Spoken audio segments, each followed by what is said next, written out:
Hello everyone, my name is Pixlriffs and welcome back to Minecraft RTX Survival. I hope you guys are having a good day. I had to spin around to get a good view of the castle that's taken shape from the last episode. I've added a couple of leaves and things like that, but not much else has changed. So today, we're going to do a little bit more work on this thing. I think we're going to have a lot of fun making a better castle structure back here. We've kind of got an outer front wall kind of thing going on already, a covered walkway, and some lighting underneath those arches, which takes full advantage of the Minecraft RTX lighting system and creates some wonderful rainbow colors up there at night. Let's go take a look. And there we go. So if you missed this in the last episode, we've set up a series of lights with colored glass on the top of them, and thanks to the Kelly's RTX glass texture, that creates this absolutely beautiful rainbow effect on this wall, which is much more subtle during the day, but during the night it really pops. And there's a few kind of like heritage sites and stuff in the UK that light their castles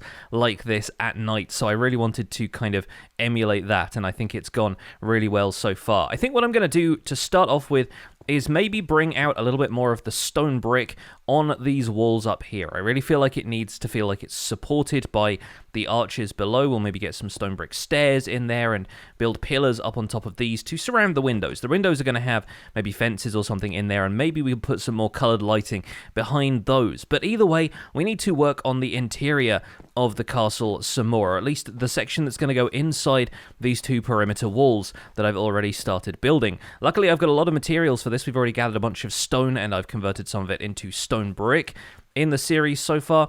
I also want to say how beautiful the snow looks. I've not really spent a great deal of time in snowy biomes so far in this series, but I think it's a combination of the fact that Bedrock Edition can have multiple snow layers after some heavy snowfall, and also the fact that the height difference casts a shadow on each one. It really gives it a little bit of texture along with the bump mapped texture of the snow itself. But we've got some sea lanterns up here now, which aren't actually melting any of the snow layers around them, surprisingly, but are at least providing a little bit of light so that we can work at night. One thing I've learned about Bedrock Edition during this process is that you actually have some pretty amazing reach. If you crouch on the edge of a block, you can place blocks 5 blocks away, which is, I think, one more than you can in Java Edition, so it's making it a little bit easier to reach down from the walls of this castle and place a block down there. So we'll put one more there. Let's hop down, place a stair underneath it, and we're just going to repeat this pattern across. Hopefully this will look nice from the ground. And the goat that was helping me build the other day is now under the floor, and he's probably going to stay there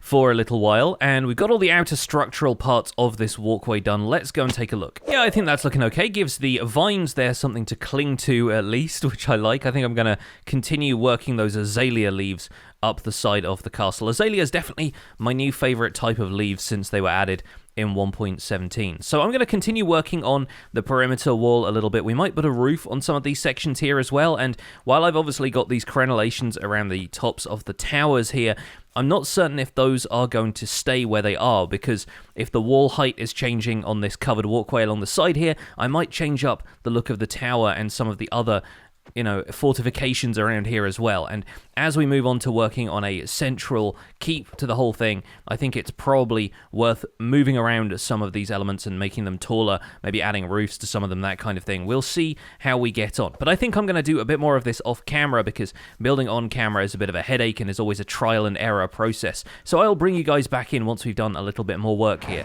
But for now, we can probably go to a time lapse.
Hey folks, welcome back. I hope you enjoyed the time lapse, and it's not honestly looking a whole lot different from down here because of course a lot of the work has been done around the back half of the castle. I like the fact that we're now seeing a few towers peeking out from the back half of the castle there, and I'm now back down here on the ground because I really want to start making some decisions about roofing material. And after the warped stem being used up here and warped wood being part of that, I almost want to go the opposite way and go with some crimson wood for the roof. We might go the stripped variant here and there, but I think probably just to conserve materials, we're probably going to end up turning most of it into crimson planks and using this as our roof material. I just want a bright color up there, both to offset the fact that we're using so many bright colors in lighting the place, but also so that we have something that really pops against all of the darker wood and the lightness of the stone. It's also going to create a really interesting contrast with the leaves. I'm not sure quite how that's going to work out, but there are many other things that we can use for foliage up there if, for whatever reason, we think the leaves just look kind of ugly. I want to take a look around the sides here as well, because this is really where the castle's structure has started to change, and the views from down here on the plains will really show you the different sides of it. Most of it is just perimeter walls right now, and I'm working on the inner details of that central part, but as you come back over here from like one of the distant plains biomes in this direction, you really start to feel the presence of a castle up there on the cliffs. And in fact, I probably want to build something up in front of that tower so it doesn't stick out as much from this perspective. But honestly, the fact that we're using RTX in this world has really improved the look of this castle, because right now it's just stone bricks, but having the extra shadows, having the extra textures kind of popping out really makes this feel quite special compared to without the RTX effects you would be looking at a fairly plain vanilla build. And so even not having as much time as I would like to put in to a more complex castle build like this, RTX is just putting the next level of detail into this thing. From down here as well, those towers really do start to stick out. And once we've got roofs on those, they're going to be kind of big pointy towers. We're going to have another one opposite this, maybe a little taller, maybe a little shorter, just for a bit of height variation depending on the angle that you're looking at the castle from. But I think we'll also need to bring up the peaks of the roofs in there, in the enclosed more kind of castle keepy sections, just to make sure that we've got a little bit of variation there that you can see over the line of the walls. All in all, though, I think it's coming together very, very well. And with that, I think we're going to take a quick break from the castle building to hear from our sponsors. For this part of the series, the sponsors of this video, Nvidia and Scan, have loaned me the phenomenal new Asus ROG Zephyrus G14 laptop. And for gaming, I'm normally a desktop PC guy, but this just might be the laptop that turns me around.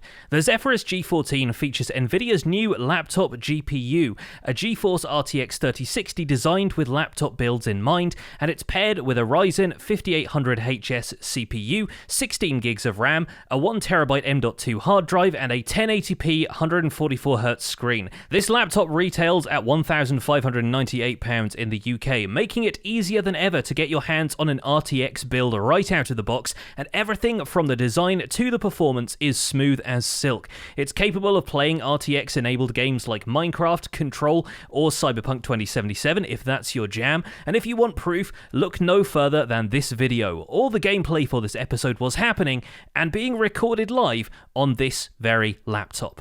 If you're now searching for your next gaming laptop, look no further than Scan, the UK's leading supplier of computer hardware and PC components, stocking the full range of new GeForce RTX 30 series laptops powered by Ampere architecture. You can check out the link in the description to browse Scan's full range of RTX 30 series laptops, and thanks once again to Nvidia and Scan for sponsoring this video. So now we're in need of a large quantity of crimson wood. Where else to go but the Nether, because we actually have a pretty decent crimson wood biome right outside of our door here, and I am thankfully still wearing a gold helmet, which means I should be able to take what I want without the piglins getting too mad at me. Coming back to the Nether has always been one of the more atmospheric moments in the RTX series, just because of how ridiculously vibrant the Nether looks, but with the stark contrast of all of the lighting. The lava will always be one of the most interesting light sources in RTX, just because of the way it throws shadows on everything. And we're going to venture deep into the Crimson Forest in search of some of these. There are some trees throughout Crimson Forests that will generate with multiple trunks basically right close to each other, meaning we can get a whole bunch of crimson wood from something like this without too much fuss. I honestly prefer to farm my trees in the overworld renewably, but honestly I think it's going to be a little bit easier getting it this way without a more reliable source of bone meal. And we could go and raid the soul sand valleys for bone blocks, but again, we may as well just spend some time in the nether chopping down some of these trees, maybe getting some of the shroom lights while we're at it. And I should have brought a hoe with me so we could take down the nether wart as well. And a short time later, we return from the nether with a decent amount of crimson stem. That's going to convert beautifully into crimson planks for the roof. We'll probably work in a few slabs and stairs, work on some accents as we go. We could even maybe combine this with a bit of jungle wood if we wanted some different wood textures thrown in there. And I do need to do something about the entrance to this tower, but all in all, I'm excited for the directions that this is going. I'm also planning on putting in little ornamental gardens here and there. One thing I'm learning from building the desert city on Empires right now is that these little spaces where you're not quite sure what to fit in, where the shape of the walls needs to feel a little bit more manufactured and straight, but the shape of some other elements seem a little bit more organic, like the pathways that we've got going around the castle here. Obviously had to kind of fit the curve of this cliff around here. I think that's going to be a perfect little place just for maybe like a fountain and a couple of flower beds or something like that. The kind of thing that you would expect people to enjoy as they walked around the castle grounds. So I think that's going to be perfect for that. Let's go grab some moss and put that in. And while we're over here, here's something else that's kind of fun. I picked up a little bit of glow ink on my brief tour of the plains around here while I was looking at different angles of the castle. I found some glow squid swimming in the river, managed to get hold of those. And so what I'm thinking is maybe we can try out some glowing signage. Now I'm fairly certain, oh man, these have oxidized something fierce. There we go. Let's turn all of those back into regular copper. I'm thinking it's probably not going to glow with RTX light in kind of the same way that torches and other light sources will do, but I am wondering if the glow ink text will reflect really well in some of the more reflective RTX materials. So I want to give that a try, and while I'm looking around, I can see that a lot of these copper blocks that I've left out to age are actually close to being done oxidizing. So let's quickly craft a couple of oak wood signs. Let's see if we can get the glow text to work. Let's grab, let's say, some red dye, which I'm fairly certain I had in here. Yeah, there we go. We can try out different colors of glowing text and see how they reflect on some of these blocks like smooth basalt and copper. So we'll add a bunch of text to this sign, just calling it a test sign and adding some borders like so. Wow, the sign text goes all the way off there. There we go. Now, obviously, we're not really seeing the text reflected in any way there, but now if we add glow ink to that, is that going to show up at all, or is it not? Looks like it doesn't. It's kind of difficult to get the right angle on it, but it would probably end up being reflected to some extent in the copper there. Let's try against the smooth basalt with the red ink there and the glow ink on top of that, and no, it doesn't really like it does. And it's kind of a shame, really. If we had a completely mirror-surfaced block, like some people have been turning iron blocks into completely mirrored blocks, then I have a feeling this might show up a little better, but only because it tends to reflect entities better. And as entities like this, with so many different permutations and stuff, I don't think the signs themselves are going to emit light when they have glow ink added to them. It does give us the opportunity to check out glow item frames, though. Yeah, there we go. The glow item frame is showing up a lot more clearly reflected in this block of iron. It even has a subtle reflection there in the smooth basalt as well, where the glowing text on the sign really didn't. So that's honestly, I think, just a limitation of the way stuff like this is rendered. Like, the sign text doesn't render in the scene quite the same way, but fun to experiment with this stuff, and you could do a lot with those glowing item frames, actually. Didn't. So that's honestly just... Anyway, I have waffled enough about some of that stuff. It's time to get on with building a little bit more of the castle. We can start to put more walls and roofs in. I've got a handful of extra stone to take up there, and I think we're going to move on with the build. So with the sun once again setting on the horizon, we have a few gardens starting to take shape around the castle. The one problem I'm encountering is that ice seems unaffected by light level in Bedrock Edition. I'm not sure if that's just because the light is underneath the leaves down there, but I have a feeling that for whatever reason we would have to like cover over the water sources to stop them turning into ice. So I feel like our lakes down here are going to get a little icy. But we're now at the point where I can kind of take you on a bit of a walking tour of the castle. So we've got the Hall of Colors here, of course, this lovely walkway along one side, and to the sides here I was thinking maybe this could still be a kind of like open air like or courtyard or garden or something like that. I'm not quite sure what we're going to do with it yet. But on the left here, we have another area that's going to be more of like an inside hall, and maybe this can have an entrance through to this room, which is the grandest of them all. I think maybe we'll have like a feasting room in here, perhaps with a throne on the on the lump of dirt at the end that's right now just holding all of the resources and stuff. But a nice big open room there, and this could be like an antechamber for that room for them to prepare some food. Again, this stuff just keeps turning into ice. I keep having to break it. Got this room off to one side here that could be, you know, an armory, it could be some bed chambers, it could be whatever. It's got a couple of larger towers on either side that are going to be kind of features of the castle as seen from outside. And then as you come down into this tower on one wall, you can walk around the rest of the walls and see the rest of the landscape surrounding. So the walls are kind of on all sides. We've got another little room here as well that we could do something with. We can walk down here and step into this tower, and that has a spiral staircase in it that actually takes us up onto this part of the ramparts where we can look down over the rest of the area and take care of any spiders that spawn next to our other little ornamental garden that's just kind of down here around the outside of the walls. We got one more little section of wall to walk down, and then we're back at the tower where we enter, and that way lies the hallway of colors. And the texture of my bed is kind of freaking out a little bit. There we go, that's better, looking a little bit more like a bed again. So I think we're going to build up some of the walls around here. I'm going to try and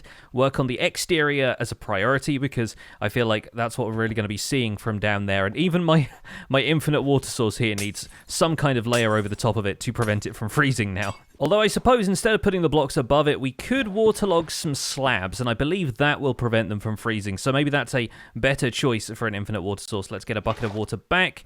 Yeah, that's the problem, is that it doesn't reform a water source there. Yeah, but it was worth a try. So now we've got all that crimson wood, we can start to build up the walls and start putting some roofs on some of this. So I think we're going to do a little bit more building, and I'll be back with you guys in a second.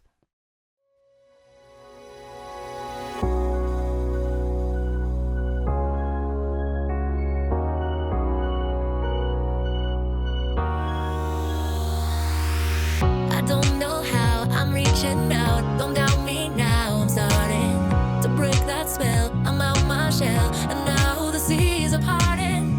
Cause I'm following your lead, I'm following this feeling. I know I'm conquering this fear, I'm busting through the ceiling.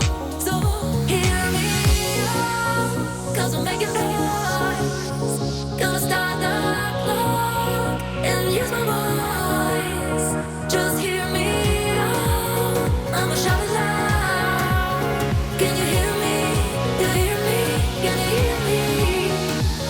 Should I start again?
Should I start again?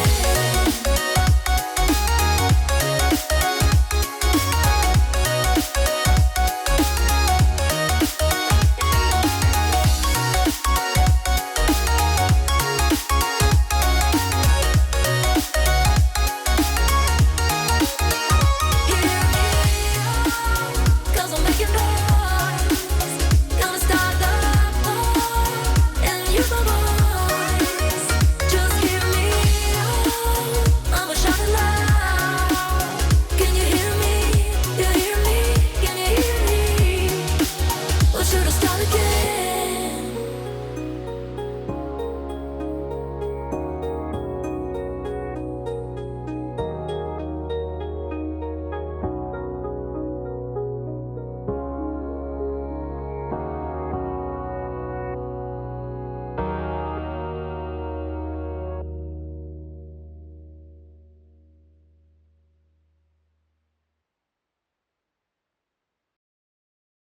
Well, folks, you saw it come together there in the time lapse, but I honestly think there is no better place to look at this castle than down here on the ground, because while it is not done, it is definitely taking shape, and I am actually loving the crimson wood a lot more than I expected to. Let me actually dig out my spyglass, which I think I may have left in the ender chest, or maybe even in the chest up there on top of the castle, just so I can show you guys a little bit of what I mean here.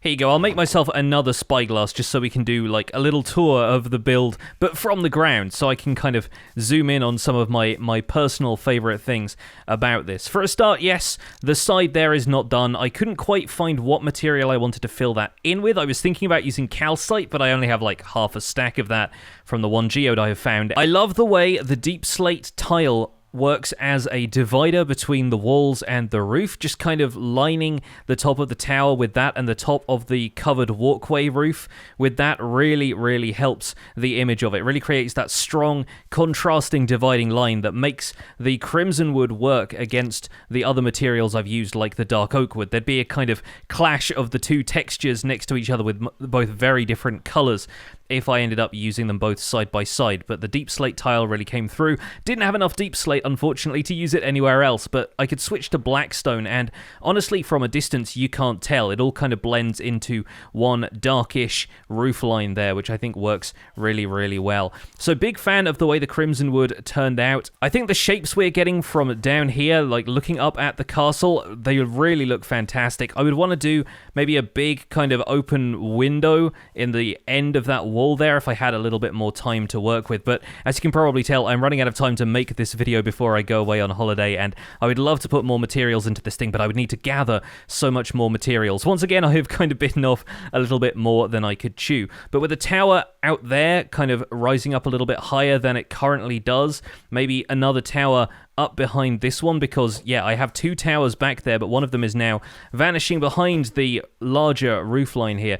We could end up with something that looks a little bit more present, and we could create a little bit of, you know, background detail to the castle, have it appear out of the fog like it was doing previously when we were looking at this without the giant throne room feasting hall area section there with the roof on it. But I really had to raise that above the line of the covered walkway so you could even see it was there in the first place. The overall effect, though, is something I'm really happy with. It came out tremendously well, and I'd love to use this set of materials for a castle in future. More than anything, though, I'm just happy with how it blends with the hill, and the fact that with RTX on, it just looks like a picture-perfect castle. It's just got this almost realistic vibe to it that I have never really seen captured outside of RTX. Obviously, there are some fantastic castle builders out there who will do phenomenal stuff in just default graphics, but this really takes it to the next level. And it's been a pleasure to create this series for you, and a pleasure working with NVIDIA and Scan. Once again, big thanks to them for sponsoring what they have sponsored in this series, this video, and the other videos that you've been watching lately. But that is going to be it from me. Thank you so much for watching this series, this video. My name has been Pixlriffs. Please don't forget to leave a like on this video if you enjoyed it. Subscribe if you want to see more, and I will see you guys soon. Take care. Bye for now.